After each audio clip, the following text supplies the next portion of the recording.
الحمید صلی اللہ علی محمد صلی اللہ علیہ وسلم۔ پیارے اسلامی بھائیوں، ماہ ذو الحج کی آمد ہے۔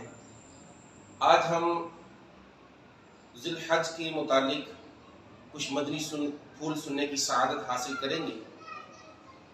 مفسر شہید حکیم الامت حضرت مفتی احمد یار خان علی رحمۃ الحنان ایک حدیث پاک، جب عشر آ جائے اور تم میں سے کوئی قربانی کرنا چاہے تو اپنے بال و کھال کو بالکل ہاتھ نہ لگانے کے تحت فرماتے ہیں، یعنی جو امیر وجوباً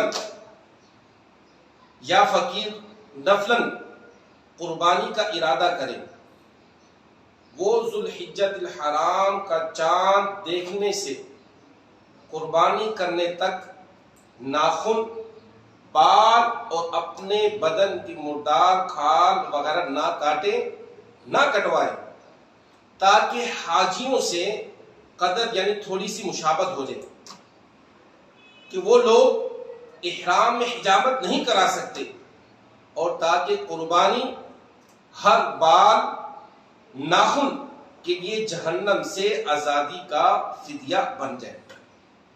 تو پیارے اسلامی بھائیوں، یہ حکم استحبابی ہے، وجوبی نہیں، یعنی واجب نہیں، مستحب ہے۔ حتی الامکان مستحب پر عمل کرنا چاہیے۔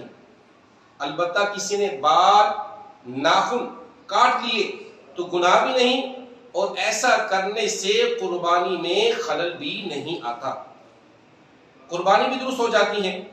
تو پیارے اسلامی بھائیوں، لہذا قربانی والے کا حجامت نہ کرانا بہتر ہے، لازم نہیں۔ اس سے معلوم ہوا کہ اچھوں کی مشابہت یعنی نقل بھی اچھی ہے۔ تو پیارے اسلامی بھائیوں، ذی الحج کا مہینہ آنے والا ہے، تو اس میں ہمیں خوب نیکیاں کرنی چاہیے، تلاوت قرآن پاک کرنی چاہیے۔ تو آج ہمیں اس مسئلے کا بھی معلومات ہو گیا ہے کہ بال کٹوانا، ناخن کٹوانا یہ واجب نہیں، مستحب عمل ہے۔ اگر ہم نہیں کرتے تو ہم گناہگار نہیں ہوں گے، نہ ہماری قربانی پر کوئی اثر پڑے گا۔ تو اللہ پاک اس ماہ ذو الحجہ کے ادب و احترام کرنے کی توفیق عطا فرمائے، اور اس کی خوب برکتیں حاصل کرنے کی توفیق عطا فرمائے۔ آمین بجائے خاتم النبی کی امین صلی اللہ علیہ وآلہ وسلم۔